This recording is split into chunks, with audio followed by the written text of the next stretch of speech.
Well, hello there. This is Dr. J, and we're doing another weekly podcast about politics. And I have a guest here that we're going to talk about Middle East politics and international relations. This is Daniel Saenz. He studies international relations and comparative politics here at Fort Hays State University. Hi, Daniel. Nice to meet you. Nice to meet you. And can you tell us a little bit about your interest in international relations, comparative politics? Just give us a brief overview of the things that you're interested in studying. I'm very interested in international conflicts, basically war, peace, refugee conflicts, like the refugee crisis right now. I'm very interested in how these all intersect, across the world. Mm-hmm. Great, good stuff. So let's dig into it a little bit. Let's talk a little bit. First of all, one of the news stories that has been raging in the American media is the murder of a Washington Post reporter named Jamal Khashoggi. Mm-hmm. I think I pronounced that right, Khashoggi. Yeah, Khashoggi. He is a journalist. He's an American. He's a resident of the United States of America and a Saudi citizen.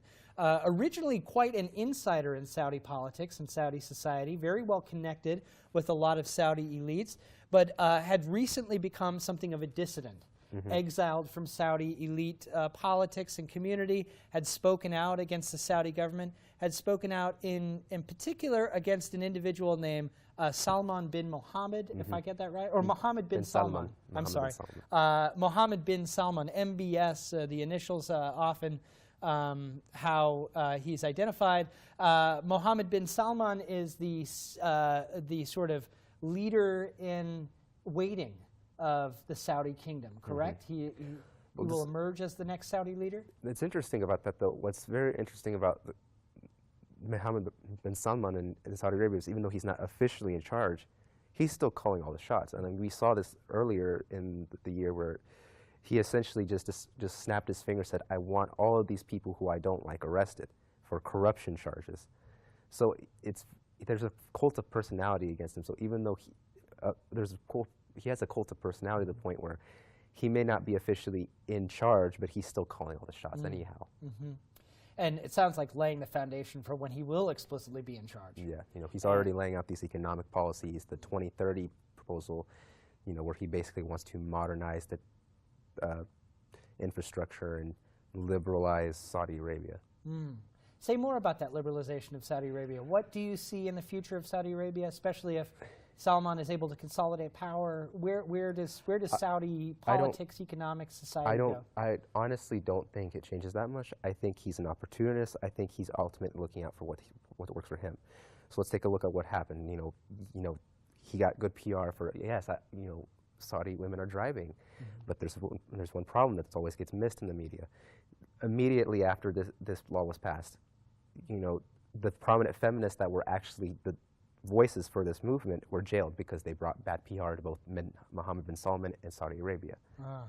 So I really think it'll be incremental change at best, and it'll only be when it suits him, when he thinks that it works with him politically to do so. Yeah, important topics. Well, that's good insight. And just to cover some of the basics there, Saudi Arabia has very recently gone through what a lot of international observers are talking about as a kind of a liberalization set of policies. For a long time, it was against the law for women to drive a car. That recently was made legal. There are still an intense amount of restrictions put on women in Saudi society. We'll see how far those liberalization policies go, but you provide some complexity to that problem. It looks like this is, in some ways, maybe more political show than anything else? It is political show. It really is kind of bin Salman trying to, it's very insidious. It seems like he's trying to give Saudi Arabia this somehow very woke, modern feel, but to basically attract foreign business and things like that. I mean, what's even more disgusting about it is now it shows you the low standards that people are having for Saudi Arabia when just saying that women should drive in Saudi Arabia is already getting you on the Ellen DeGeneres show, Jeff Bezos' attention. It's very calculated. The previous Saudi aristocracy, people could never even dream of something like this because they would just be very unapologetic. This is an Islamic society. This is how we do things. Yeah, and to provide maybe even a little bit more detail, and correct me if I'm wrong, In Islamic society, Saudi Arabia is more accurately a Wahhabist, particular ideology of Sunni Islam called Wahhabism. And Wahhabism takes a fairly strict interpretation of the Quran and of Islamic way of life. And in that way, Saudi society is actually quite different than a lot of other Islamic societies. And one of the most important sort of Islamic political societies in this near region is, of course, Iran. But Iran has a Shiite Islamic revolutionary government and is very qualitatively different on a lot of points from Saudi society. Can you say more about the relationship between Iran and Saudi and their interpretations of Islam and how that might reflect on politics, economics, and society?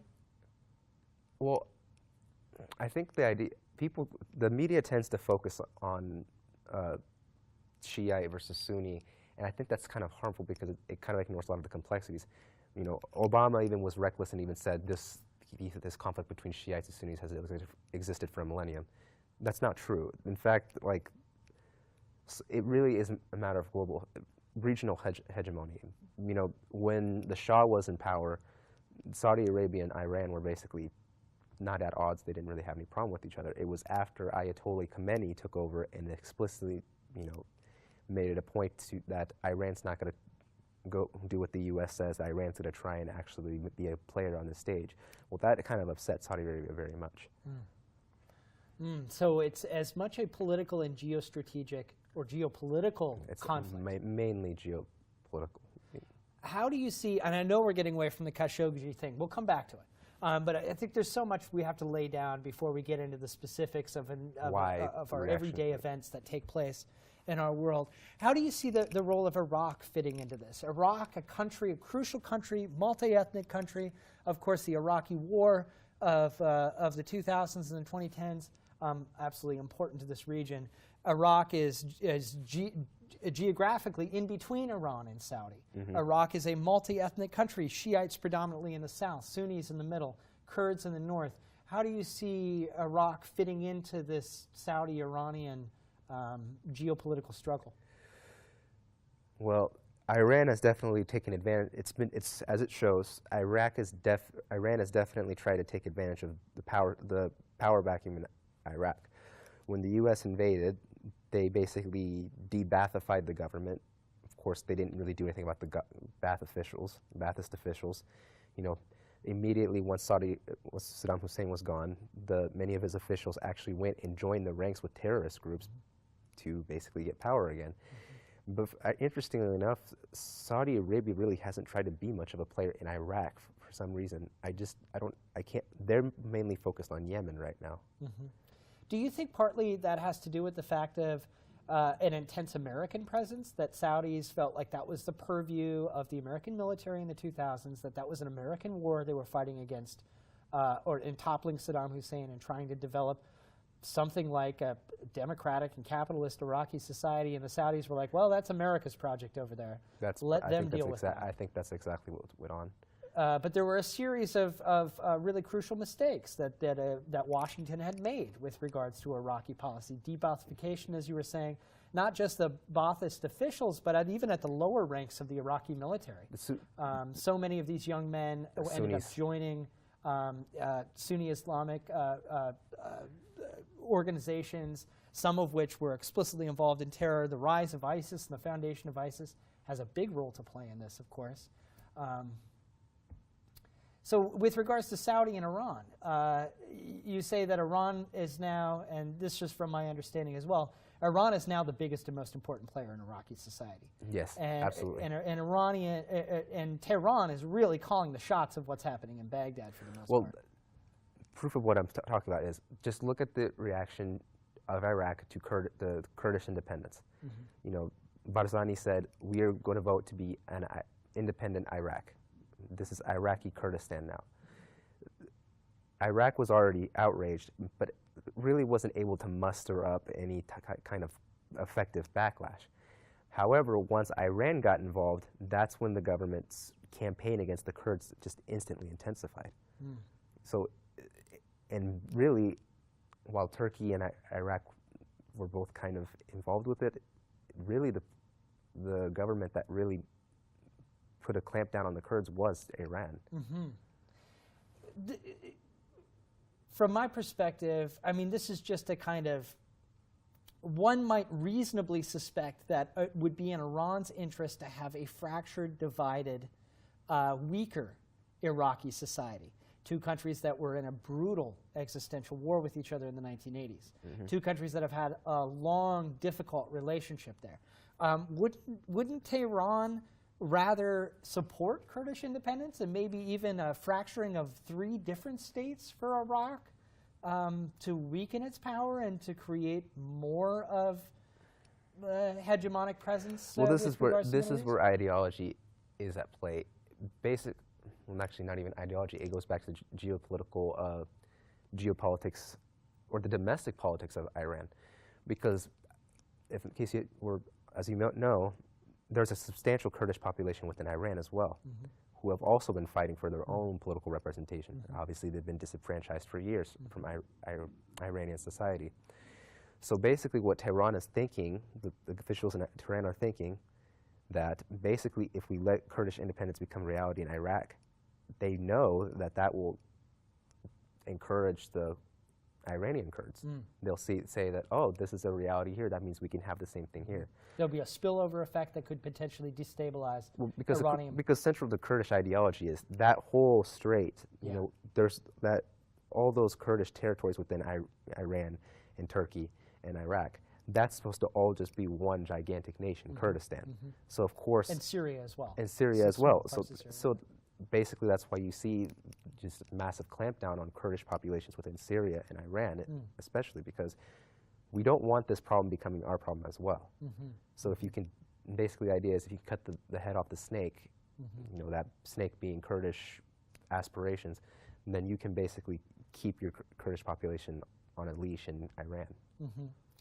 Let's shift over and to bring Saudi back into the center here, because I think, as you insinuated, and I think there's good evidence to support this, that Saudi Arabia hasn't been as major of a player in the transformation and development of Iraq as much as they've been focused down south to Yemen. So let's speak a little bit about Yemen. Yemen is a country in which there used to be 2 countries, North and South Yemen, long divided society. A relatively weak regional power. I mean, not just Saudi, but you're talking about UAE and some of the sort of oil fiefdoms of the Persian Gulf, much richer, more important political societies. Yemen has long struggled with endemic poverty and somewhat isolation.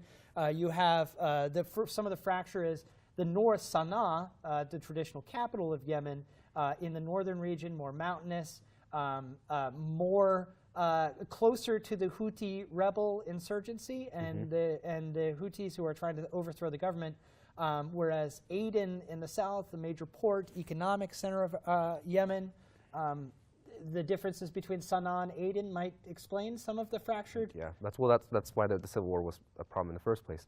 There was the original leader that was this whole thing was sparked by a leader being toppled. And of course, because sectarianism is so strong in Yemen to begin with, that once one player of one, I think, yeah, like that was the Saudi-backed leader.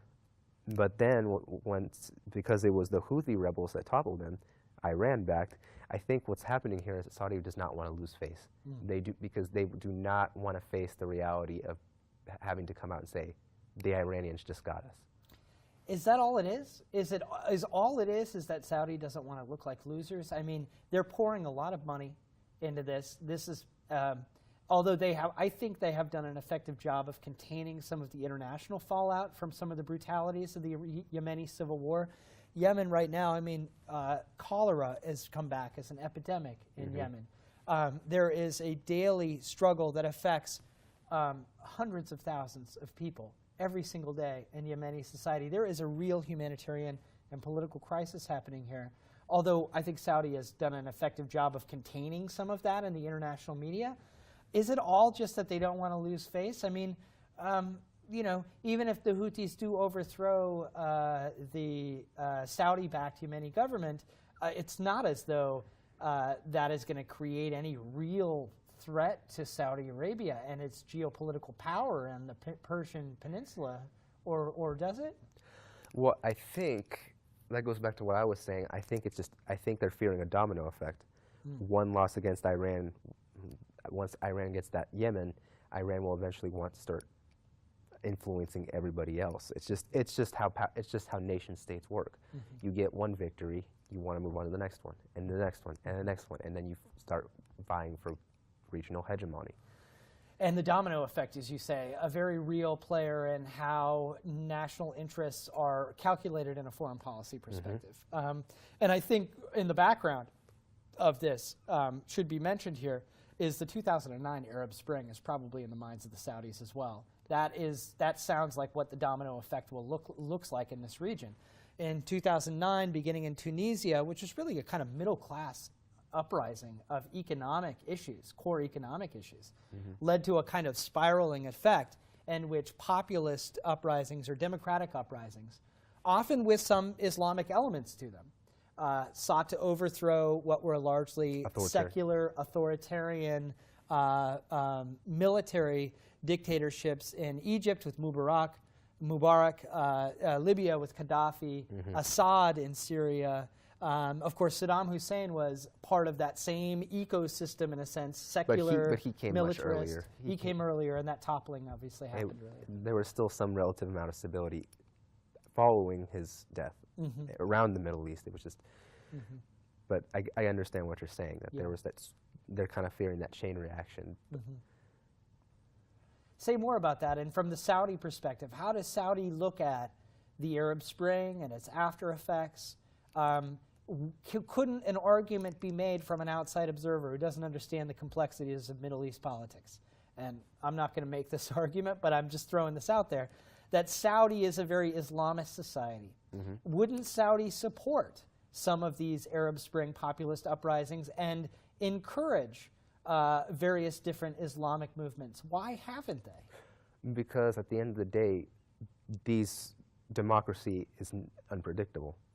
So yeah, the Muslim Brotherhood in Egypt might be a short-term gain, but then a socialist liberal party can beat them a couple years down the line. So for Saudi Arabia, they don't really have any principles on this. That's just how it works on the international stage. It's better to have someone who you know is on your payroll from the onset, which is Sisi with Saudi Arabia, than actually put it, because Islamic society is not homogenous. Different Islamists have different interpretations. So you don't want to risk that unpredictability. And you mentioned al-Sisi, the leader of Egypt right now, who is well connected to the military. Military leadership has really taken back power in Egypt with the support of the United States, with Saudi, and with Israel as well, very quietly supporting the return of military leadership in Egypt. Let me add a little bit to that as well. I think another thing, an element of this and a concept of this is democracy itself. Now, Saudi Arabia and the Muslim Brotherhood are enemies. And maybe not in the most extreme sense of the word. But at the end of the day, they have fundamental differences in ideology. Very fundamental differences. And I think one of the most important fundamental differences there is the notion of democracy, that the Muslim Brotherhood has often built its power off of a kind of populist democratic movement and mobilization, whereas Saudi Arabia fears the consequences of democracy. It is not a democratic society. No. And they're very worried about any potential growth of a democratic movement in the Arab world, despite the fact that more democracy may lead to more Islamicization of politics in the Middle East. We've seen that connection in several countries. Yes, there are differences in Islam, but are varying different complexities to Islam and how it operates in these countries. But I think from Saudi Arabia's perspective, the more important danger there is not a difference of Wahhabist Sunni Islam to another Islam, but the presence of democracy. That goes back to what I'm saying, though, is democracy is unpredictable. You don't know who your clients are. You don't even know if you're going to have the same. Like if in Egypt, if it was a democracy, Saudi would have no way of knowing how Egypt would behave with them. They don't have their client anymore in Sisi. So it's just, for them, it's just authoritarian regimes, no matter what the stripes, as long as they do what we say at the end of the day. Yeah. So let's go back to Khashoggi. Khashoggi rocked up to the Saudi consulate in Istanbul, right? Yes. I thought it was Ankara at first, but it was Istanbul. Yeah. And never came out. It looks like there is plenty of evidence to suggest that this was orchestrated at the highest levels of Saudi government. He has, of course, been murdered. In fact, there was recent news that a Saudi double was tried to be used to claim to be Khashoggi, leaving the consulate. Apparently, they got his shoes wrong, and that's why they abandoned that particular. But it looks like Saudi Arabia is deeply implicated in the murder of a Washington Post journalist. This is, of course, tremendously important for one reason. When governments start killing journalists, that means something bad is going down. And the fact that they're willing to do it on other countries' soil, that's kind of just shows you just how desperate the regime is becoming. Or perhaps brazen, bold might be a word. Reckless. Reckless. Desperation strikes me as maybe perhaps more vulnerable than what Saudi felt like they were in a position of being. Actually, I think, and this is kind of the politically incorrect truth, but it's the truth, they did it because they knew they would get away with it. Yeah, yep. The U.S. has never had a tight leash on Saudi Arabia, and because this very convenient oil monopoly that Saudi has, we have basically given them free rein to do whatever they want in the Middle East. It's just that Mohammed bin Salman in particular has just been more desperate, not more desperate, but more brazen, more ambitious, more wanting to establish the Saudi as both a hegemon, the regional hegemon, but to do that, to make that possible, wants to stifle all dissent at home. Of course, it goes without saying, Saudi Arabia, the world's largest oil producer, leader of OPEC, important economically in that way. I also throw out there, though, I think Saudi Arabia is really crucial to the interest of Washington in the sense of the Israeli-Palestinian issue and the politics of Israel in the Middle East. Israel and Saudi Arabia are actually quite close, quietly close. Not really quietly anymore. Mohammed bin Salman has been openly trying to court Israel. You know, he basically kind of openly said Israel should be a state, and already the entire Arab world's like, what? But then he also says, I don't think the Palestinian conflict is legitimate anymore. And of course, but he does it because he knows he can get away with it. Because one, Saudi Arabia is fairly large player on the Middle Eastern stage, and two, he understands that he needs to court those two major powers, Israel, United States. You have, because it also ties back to Iran. You know, if you can find two of the biggest world powers to help you fight Iran, well, there you go. That takes out the competition. But how Khashoggi is related to this is just an example of bin Salman trying to really solidify his power. Yeah, I read a report that he was genuinely surprised by the backlash. He thought that not only would Saudi get away with it, but that it wouldn't even really create much of a ripple. Khashoggi, can you speak a little bit about his background, what he supports? He was a supporter of the Muslim Brotherhood. That's true. But again, the thing was, he was a very firm believer in democracy and free speech. So he basically thought Islamists should come to power via democratic means. A free press, free speech, crucial to his Islamists should just get down and compete in the realm of ideas, and that's how they become to power, naturally. So of course that's already a no-no for the Saudi government. No, the king, the royalty is absolutely the center of everything, no questions asked. But what also, it was a very mild criticism that got him killed. He wrote in the Post, it was just very saying that Trump is not good for the Middle East, basically criticizing Mohammed bin Salman for trying so hard to ally himself with the Trump administration. Rather innocuous, very small detail, wasn't really openly saying that bin Salman was bad. He just basically said that I don't agree with this foreign policy decision. I think you're not acting in the interest of the Middle East. Yeah, and just to reiterate too, Khashoggi used to be very close to the Saudi elites. Yeah. And was a Saudi insider, one of the foremost sort of experts on Saudi politics, especially amongst the international press. not to get too conspiratorial here, but do you think that there is a role that Washington played in the death of Khashoggi? It's already confirmed that the intelligence community knew of the plan. Now, that's not to say that reports are coming out that that there was like, not that they participated in it, but they kind of knew of the plan too. But I don't think they actively knew when it was going on or when it was happening. I think they just knew that that the Saudis did not like this man and wanted to do something about it. Consequences. Where we go from here? Does this change U.S.-Saudi relations? No, it's actually hard to tell because obviously the U.S. government has basically said, you know, obviously we want to due process. We don't want to jump to conclusions. But at the same time, Trump has been openly saying, I don't find the Saudi explanations about this satisfactory at all. So just kind of, it's hard to tell actually, because the pessimistic part of me, the cynic in me, says nothing changes, things go on as usual, and we continue to be beholden to the Saudis because we want to take out Iran. Yeah. But on the other side, I do think it just reaches to a certain point in the age of information technology, enough people are going to get mad about this.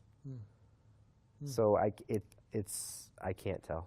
It's unpredictable. It has really dominated the news cycle for quite longer than I thought it was going to.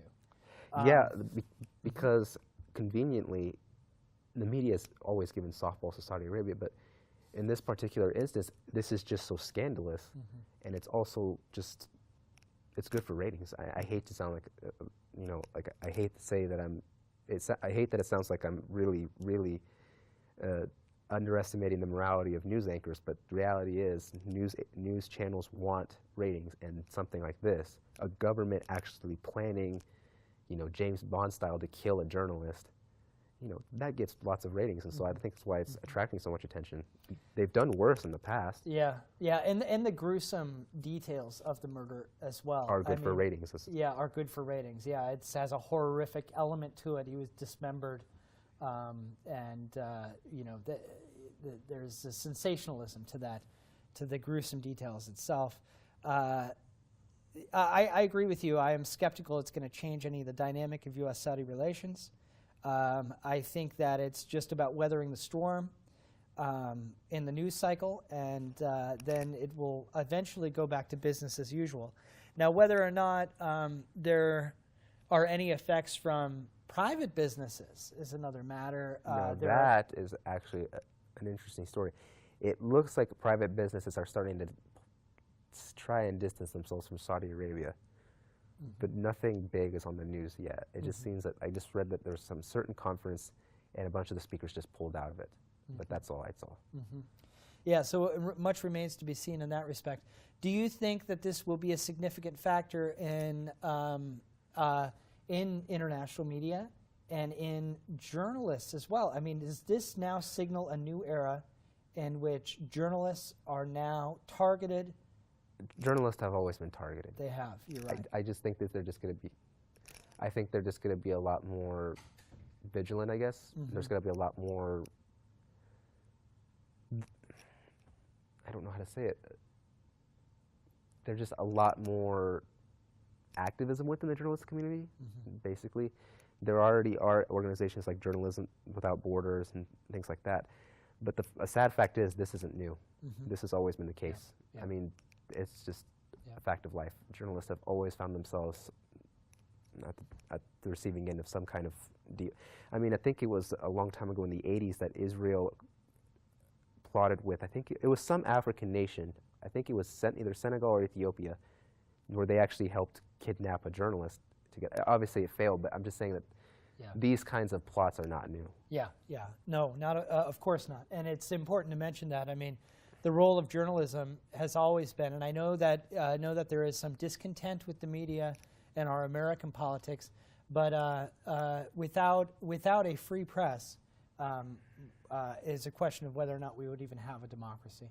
And that phrase, speaking truth to power, there are consequences, negative consequences. When you speak truth to power, power can sometimes turn around and bite you back. And I think that's what we saw with Khashoggi. Yeah, and I think I kind of had to kind of throw this out there because he's one of my favorite authors. George Orwell actually wrote, like, kind of illustrated this in 1984, where he said, you know, government has the power to, government will always, you know, power does not like it when you speak when you try to criticize it. It will do everything it can to clamp down on you. Like his character in Winston Smith in 1984, you know, he slowly, you know, starts exposing the truth about the government, only to find himself kidnapped and tortured. And, you know, so it's not. It's a sad reality of life that those in power will never give you the freedom to. So. And that's why politics is important. It's important to study politics. Politics matters a great deal.